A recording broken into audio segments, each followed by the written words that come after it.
sécurité.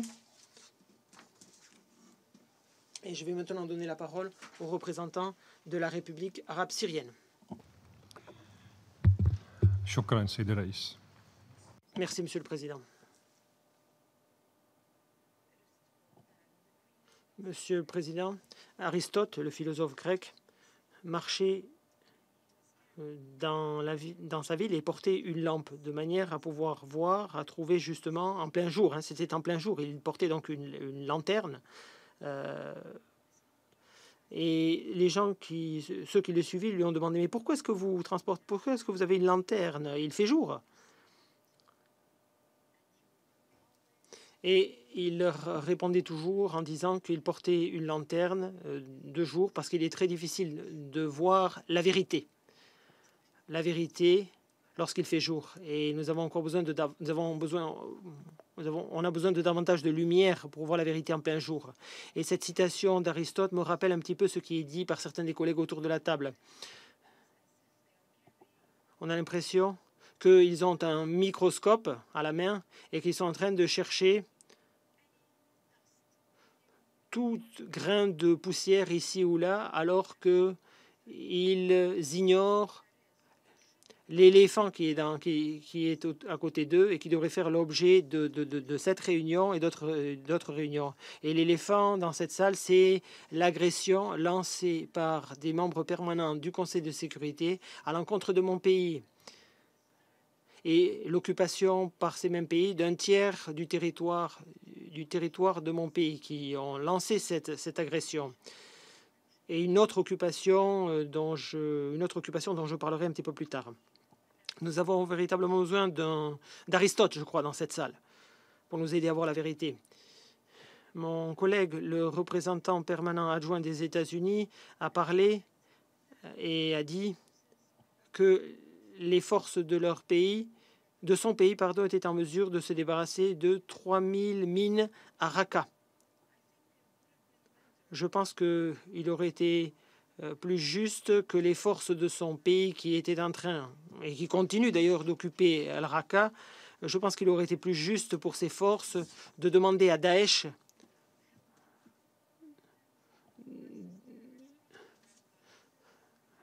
de les aider.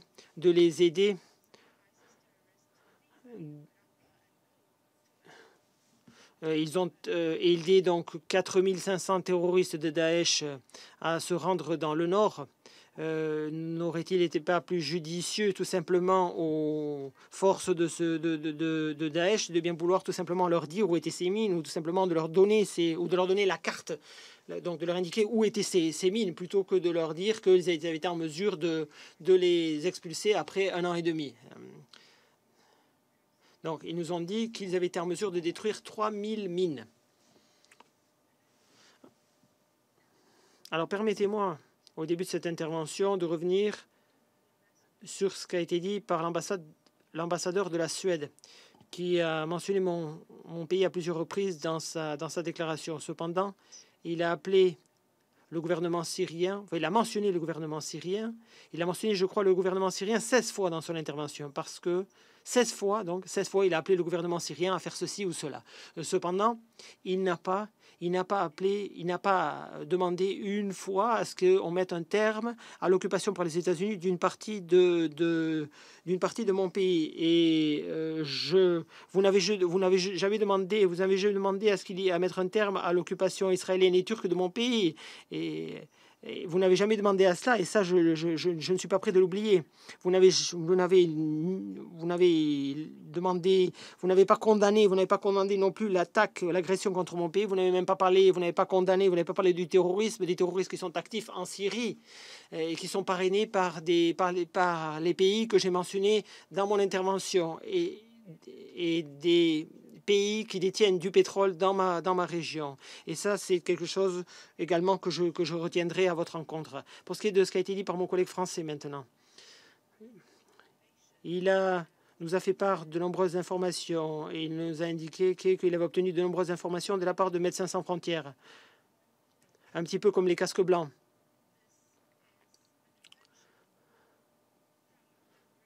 Ceci est une invention des services de renseignement britanniques. Médecins sans frontières est en Syrie sans l'approbation du gouvernement syrien, comme Daesh d'ailleurs. Ils sont entrés sur notre territoire sans notre approbation, sans notre feu vert. Les médecins sans frontières, comme sont médecins sans frontières, trafiquants sans frontières, criminels sans frontières, opposants sans frontières, agents sans frontières, agressions sans frontières et terroristes sans frontières.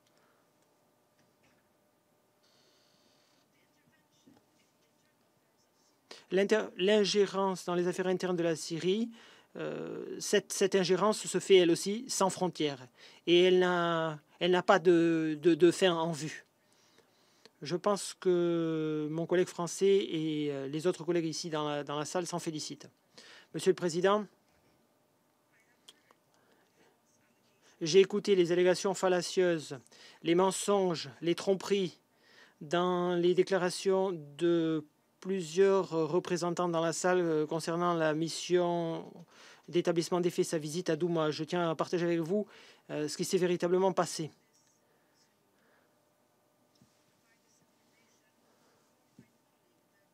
Alors, je le dis à l'attention de ma collègue du Royaume-Uni, la représentante du Royaume-Uni, puisqu'elle a demandé à ce qu'une réunion d'information soit organisée. Eh bien, je vais lui donner cette information pour qu'elle n'ait pas à attendre 24 heures pour que l'ONU organise cette réunion.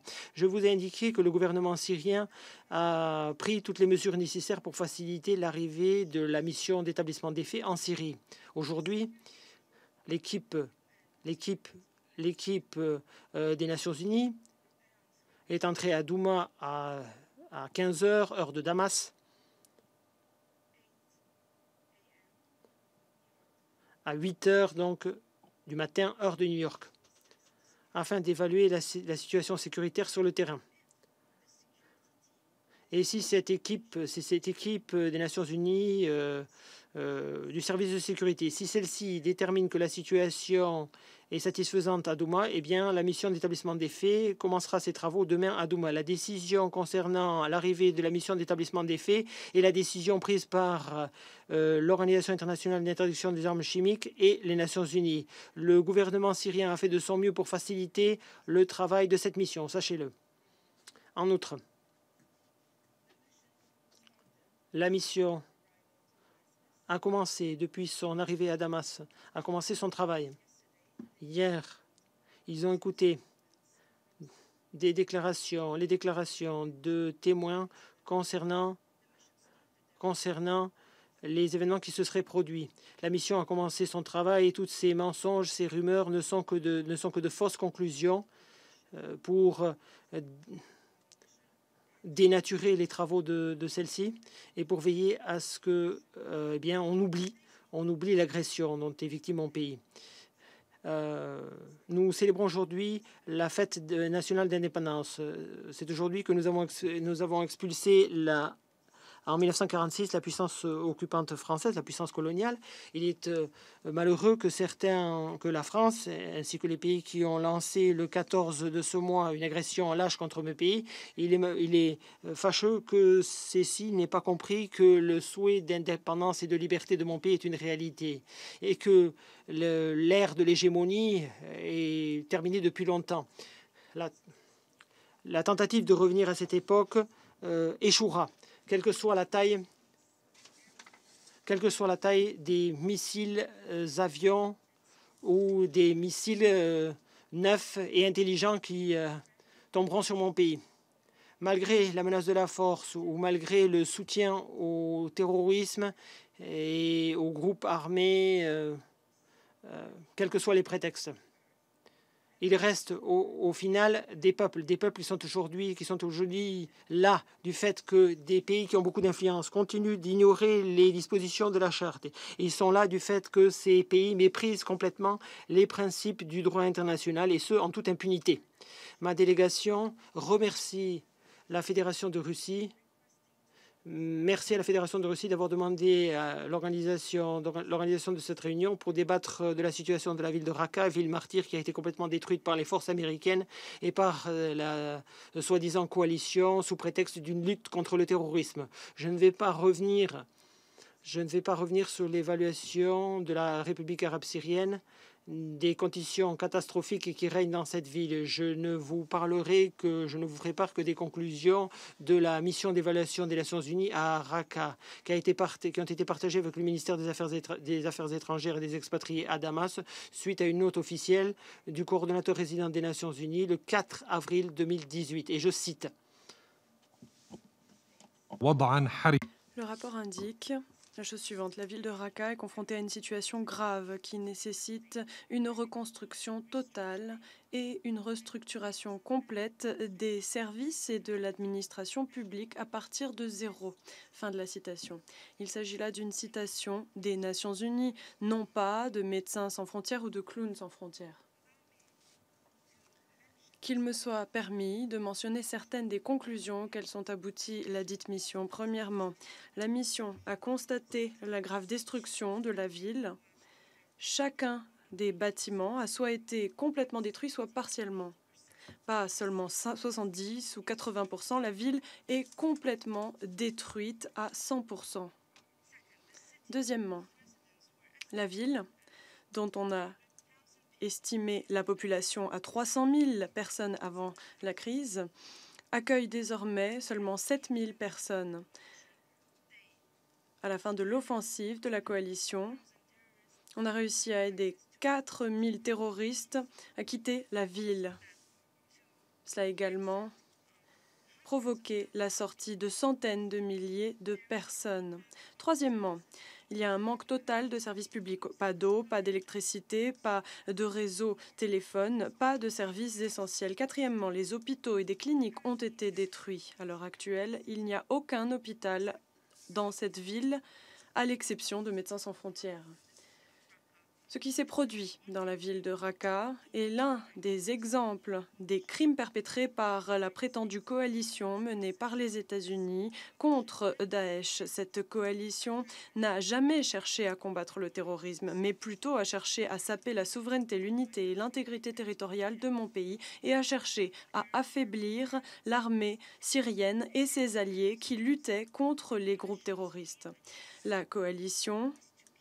La grande réalisation de cette coalition a été de tuer des milliers de civils innocents en utilisant les pires armes, y compris des armes incendiaires avec lesquelles elles ont détruit les infrastructures publiques, des ponts, des hôpitaux, des écoles, des barrages, des infrastructures importantes et des institutions, ainsi que des ressources économiques si nécessaires à la reconstruction, à savoir les ressources de combustible, de gaz et autres infrastructures semblables.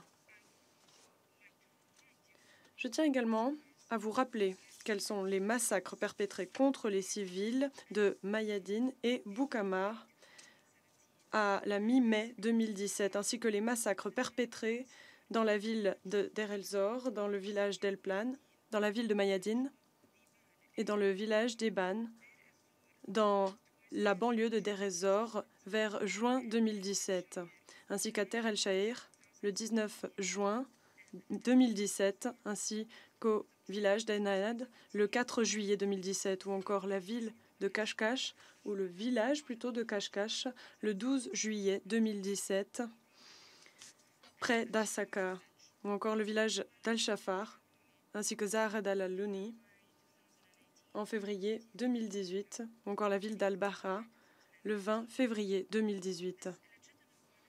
Cette coalition illégitime n'a jamais cherché à combattre les terroristes, mais plutôt à placer des obstacles entravant la République arabe syrienne ainsi que ses alliés qui cherchaient à combattre le IIL. Par exemple, les frappes aériennes qui ont été lancées par les aéronefs de cette coalition contre l'armée syrienne dans la montagne le 17 septembre 2017, j'en veux pour exemple.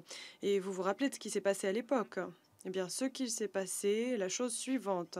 La coalition, les aéronefs américains en particulier, ont essayé d'assurer un accès sûr aux terroristes de l'EIL vers la Syrie et l'Irak. De plus, les aéronefs américains ont ciblé le 8 février 2018 des forces populaires se trouvant à l'est de la rivière Euphrate. Ces forces combattaient les groupes armés de l'EIL et les aéronefs américains ont tué des dizaines de ces forces populaires, des dizaines de personnes parmi ces forces. La coalition a non seulement lancé une agression contre l'armée syrienne, mais a également assuré protection et soutien aux forces de l'EIL en leur assurant la sécurité du passage vers Raqqa et Deir el-Zor, en particulier pour les combattants étrangers. Ils leur ont donné des ordres, leur ont demandé d'attaquer les forces de l'armée syrienne et leurs alliés à Deir el-Zor. C'est ainsi que les États-Unis, les forces américaines, ont épargné les terroristes qui restaient et leur ont permis de continuer de se déplacer le long de la frontière entre la Syrie et l'Irak. Les États-Unis, la France et le Royaume-Uni ont accordé un soutien aux combattants terroristes armés par le biais d'une agression tripartite le 14 avril dernier, avec la participation d'Israël, du Qatar, entre autres. Il s'agit là d'une vengeance contre l'armée syrienne suite aux défaites des intermédiaires terroristes de ces gouvernements se trouvant dans la Ghouta orientale. Monsieur le Président, alors de parler de la situation catastrophique sur le plan humanitaire provoquée par cette coalition illégitime dans la ville de Raqqa, il nous faut bien parler de la situation au camp de Roukban. Le gouvernement syrien a approuvé l'acheminement d'assistance humanitaire vers ce camp aux côtés de la Croix-Rouge internationale et du Croissant rouge arabe syrien. Néanmoins, les forces présentes au camp de Roukban ont empêché que soit acheminée cette assistance et ont placé des conditions préalables irréalistes pour que soit assurée cette assistance. Les États-Unis sont responsables de la catastrophique situation humanitaire qui sévit dans ce camp. La raison principale en est qu'ils utilisent ce camp afin de former des terroristes de l'EIL et d'autres combattants de groupes terroristes afin de les utiliser dans d'autres batailles contre la Syrie, l'Irak, la Libye, le Yémen et d'autres pays de la région et du monde. En conclusion, Monsieur le Président, je parle ici de l'éléphant qui se trouve dans la salle, l'éléphant dont j'ai parlé au début de mon discours. Il s'agit de la situation politique en Syrie. La situation est très claire. Il n'y a plus besoin de projet de résolution, ni de mécanisme, ni de réunions quotidiennes ou bijournalières. Ce qui est nécessaire maintenant, c'est que le Conseil de sécurité exécute son mandat au titre des dispositions de la charte en refusant l'occupation par les États-Unis, par Israël, de mon pays, et qu'ils arrêtent de soutenir les groupes terroristes. Le Conseil de sécurité doit également s'opposer aux pays qui imposent des mesures de contrainte contre le peuple syrien. Ainsi, le peuple syrien ne devra pas se déplacer, ne devra pas devenir un peuple de réfugiés. Le Conseil ne doit pas plier l'échine sous la volonté des États-Unis, du Royaume-Uni et de la France. Il s'agit ici des Nations unies. Ne les transformez pas en une organisation n'étant pas unie, en violant les dispositions de la charte et en laissant certains pays envahir d'autres, s'ingérer dans les affaires des autres et en essayant de changer des gouvernements par la force, en lançant une agression après l'autre et en détruisant notre civilisation. Excusez-moi d'avoir pris autant de temps, Monsieur le Président, je vous remercie. Je remercie le représentant de la République arabe syrienne pour sa déclaration.